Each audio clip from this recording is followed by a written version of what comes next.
I'm Darrenisha Heron. Here's what's happening in Austin. Thousands of people participated in the protests outside the state capitol Saturday, pushing against policies by the Trump administration. Austin police say the protests stayed mostly peaceful, with only a small number of what they called agitators. The crowd did move at a certain point, but stayed within the downtown area.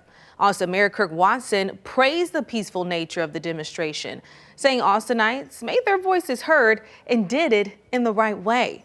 He also thanked Police Chief Lisa Davis and APD for their work throughout the week.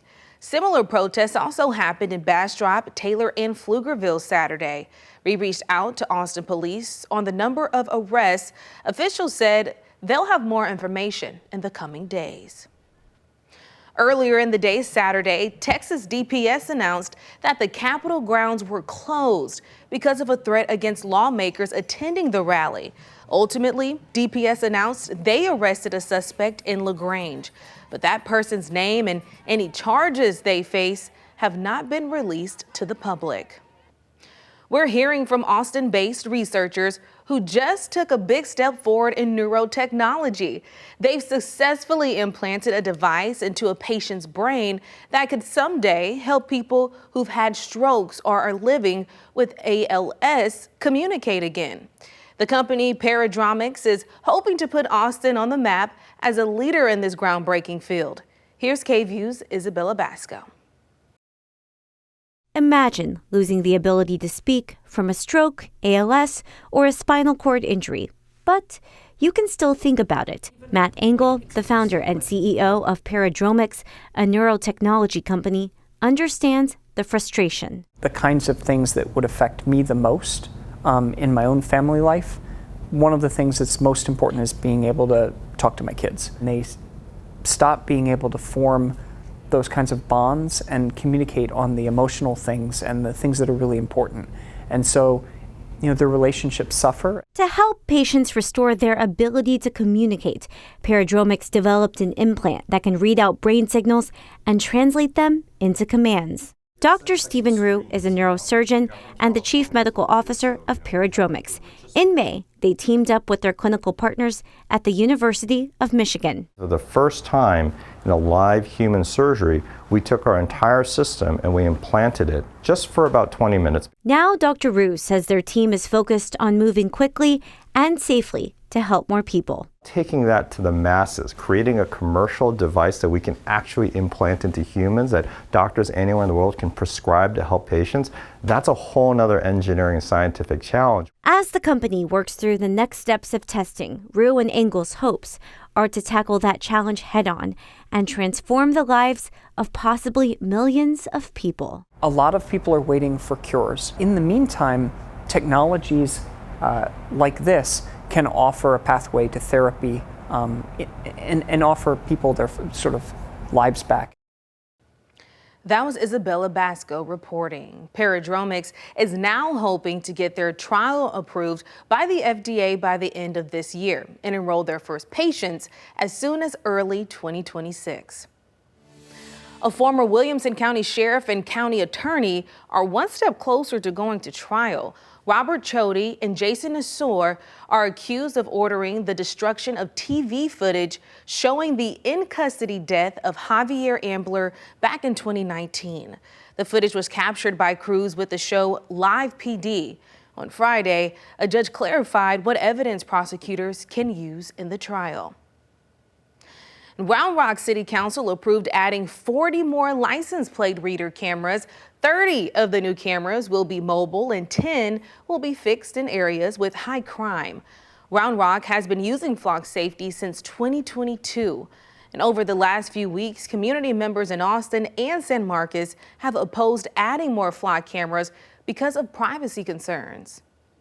The Austin Fire Department offers a program that shows people what it's like to train to be a firefighter. And on Saturday, people in that program graduated. 35 participants went through the Pass the Torch program this spring. They went through physical training. They participated with ladders and hoses and breathing devices. And they trained on how to force entry to a structure that's on fire and rescue someone from a vehicle.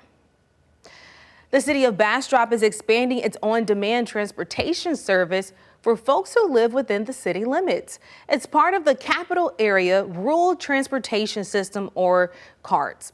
City leaders say the goal is to simply make sure more people can get to essential places, whether it's work, the doctor, or the grocery store. Here's Brianna Perez. Transportation access is growing across Bastrop, offering more options to people in need of a ride. Transportation is one of those key features that if you have access to, you can have more availability of medical appointments, going to grocery stores. First introduced in 2021, it has been a resource for people looking for dependable and affordable rides.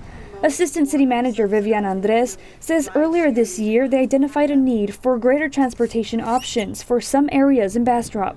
That's when they decided to expand CARTS throughout the entire city limits, which is about 10 square miles. The State Park area, the Piney Ridge area, also the Industrial Park area, that wasn't fully serviced. And so there's a lot of residential people or residential citizens that live in those areas that couldn't do the on-demand service. Before the boundary was extended to include the entire city limits, on average, CARTS provided about 2,800 rides a month.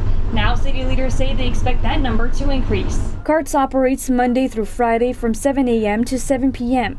To order a ride, people just need to download the CARTS app, select their destination, and wait about 15 to 20 minutes to be picked up. For a one-way ride, it's $2, a round-trip ride is $3, and an all-day pass is just $6. City leaders say it's a great and affordable option for the community, and residents agree. There's a lot of people in the Bastrop area who can't afford a vehicle and can't get into the city for things like doctor's appointments or medicine. And it's not until you see stuff like that that you realize that it's something that everyone needs access to. Bastrop resident Anna Burns says her parents are in their 70s, and as an only child, she says she's grateful they have this option in town. The thing that they're looking forward to is moving into the city, moving closer so that they have access to CARTS in case they need appointments or something I can't take them to, so that they have like a little bit of independence. City staff says next they hope to introduce electric bikes in order to give people even more options when it comes to transportation in the city. Reporting in Bastrop, Brianna Perez, KVUE News.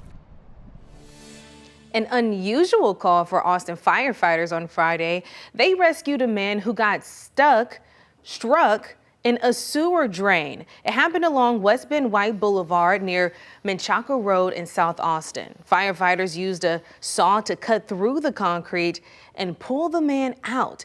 They say the person who was stuck down there was exploring when he got caught in a narrow opening.